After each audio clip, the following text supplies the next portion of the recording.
Go! Watch the ball! Watch the ball!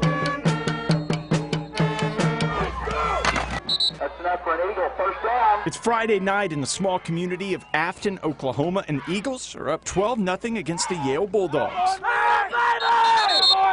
There's nothing special about this play. It happens hundreds of times every week on fields all across Green Country. But the story of number 60, the kid who made the tackle, well, that is special. Afton's located an hour and a half northeast of Tulsa and is home to a little more than 1,000 people. The town revolves around its beloved high school football team, the Afton Eagles.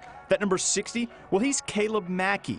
He's a senior, and he plays on both the Eagles' defensive line and offensive line, and he also has cerebral palsy. But that's not what this story is about. It was late spring of 1994, and Kaleb was just 6 months old when his mom and dad noticed something was wrong with their baby. He was around 6 months old, and his hand wasn't exactly doing what it should, and his foot was still turned in, and he was having a hard time doing some of the stuff he should have been doing. They ended up doing a CAT scan and MRI and said that he had a stroke. A stroke before he was even born. The doctor told his parents their son had cerebral palsy. A kid with CP has a hard time controlling the muscles in his body.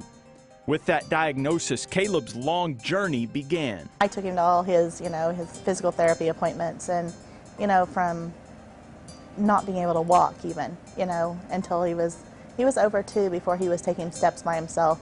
And a lot of times then he even used a little walker thing. Looking back now, he doesn't remember the rehab he went through.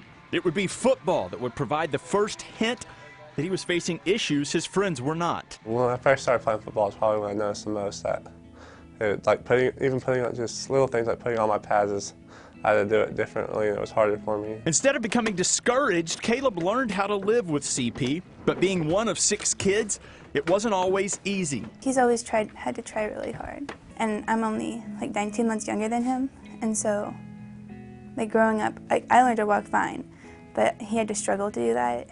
And I learned how to ride my bike, and then he had learned the next day how to ride his bike.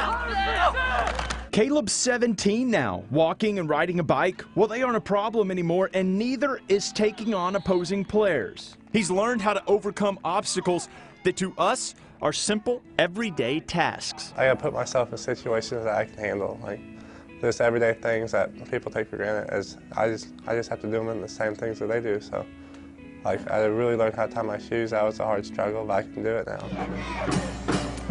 If you stop and think about what cerebral palsy can do to your body, you might begin to feel a bit of pity for Kaleb, but that would be a mistake. He doesn't see it as a handicap, and he doesn't want you to either.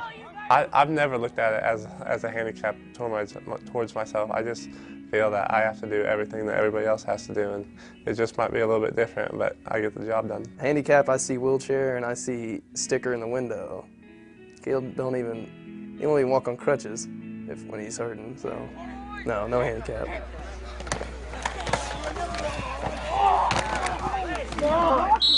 And that's where the story of Kaleb Mackey really begins, because when you watch him play, he's as physical as anyone else on the field. And considering what he's had to overcome, well, it becomes pretty inspirational. When you face adversity and things like that, and just things you take for granted on a daily basis, you look back and just think about how he rolls out of bed and the things that he's able to accomplish with the adversity he faces, just remarkable. He's definitely motivation for a lot of kids, especially when you see him busting his tail 100% of the time, never quitting. You can't get beat off the snap. You gotta stay low right here. If you're thinking this sounds like a script from a movie, you'd be right. Kaleb's been nominated for the Rudy Award, named after the iconic sports movie about an underdog beating the odds to play for Notre Dame. Being an underdog is something Kaleb knows a thing or two about, and now that his playing career is over, he feels that he too has beaten the odds. It really has been a motivation, because I have to go out there every day and prove myself to everybody that I can play with them.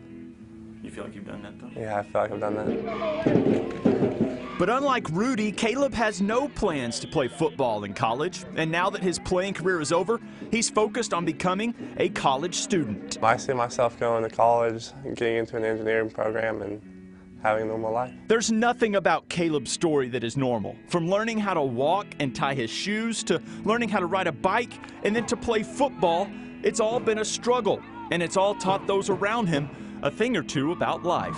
His story, I think, if anything, is about determination and about, you know, being competitive in a world where, you know, you have obstacles that you have to overcome. Just how to live life, just how to enjoy the moment for what it is, and try to excel in everything you do. I look up to him a lot. He's like one of my heroes. Let's go.